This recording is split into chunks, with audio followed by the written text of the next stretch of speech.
بسم الله والصلاة والسلام على رسول الله.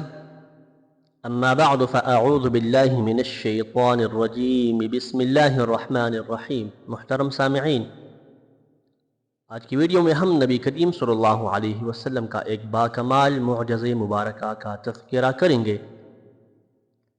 یہ معجزہ مبارکہ اس وقت صادر ہوا جب حضور نبی کریم رؤوف الرحیم صلی اللہ علیہ وسلم نے منبر پر خطبہ کا آغاز فرمایا۔ تمام ائمہ فقہ کا اس مسئلہ میں اتفاق ہے کہ منبر پر کھڑے ہو کر خطبہ پڑھنا مسنون ہے۔ اگر منبر دستیاب نہ ہو تو زمین پر کھڑے ہو کر بھی خطبہ پڑھا جا سکتا ہے۔ حضور اقدس صلی اللہ علیہ وسلم منبر کے بغیر زمین پر کھڑے ہو کر خطبہ جمعہ ارشاد فرمایا کرتے تھے۔ پھر منبر تیار ہونے پر اس پر جر افروز ہو کر خطبہ پڑھنا شروع کیا۔ جب نبی کریم صلی اللہ علیہ وسلم ہجرت فرما کر مدینہ طیبہ میں تشریف لائے تو کھجوروں کا ایک باغ قیمتاً خرید کر درختوں کو کاٹ دیا گیا۔ وہاں مسجد نبوی شریف بنائی گئی۔ درختوں کے تنوں کو بطور ستون استعمال کیا گیا۔ اس کی شاخوں اور پتوں کو چھت کے لیے استعمال میں لایا گیا۔ اس طرح ایک سادہ مگر پرشکوہ مسجد تیار ہوئی۔ وہاں یہ مسجد نبوی کی ابتدائی شکل تھی، جس میں ایک نماز کا ثواب 50,000 نمازوں کے مساوی دیا جاتا ہے۔ آپ صلی اللہ علیہ وسلم نے خطبہ جمعہ کا آغاز فرمایا تو کھڑے ہو کر خطبہ پڑھتے، لیکن اپنی پشت مبارک کھجور کے ایک تنے سے لگایا کرتے تھے۔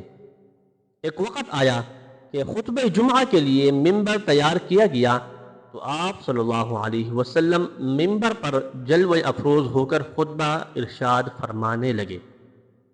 دوران خطبہ مواعظ آپ جس تنے سے پشت مبارک لگاتے تو اسے داغ مفارقت برداشت نہ ہو سکا اور اس تنے نے بچے کی طرح رونا شروع کر دیا، اور صحابہ کرام رضوان اللہ علیہم اجمعین نے اس تنے کے آہو بکا کرنے کی آواز اپنے کانوں سے سنی۔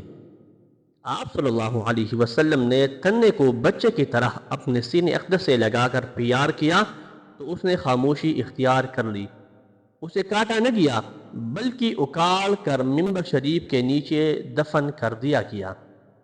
محترم سامعین، یہ نبی اکرم صلی اللہ علیہ وسلم کا وہ باکمال معجزہ مبارکہ تھا کہ حضور کریم صلی اللہ علیہ وسلم کی فراق اور جدائی ایک کھجور کی تنہ سے بھی برداشت نہ ہوئی، اور وہ کھجور کا تنہ نبی کریم صلی اللہ علیہ وسلم کی فراق اور جدائی میں رونے لگے۔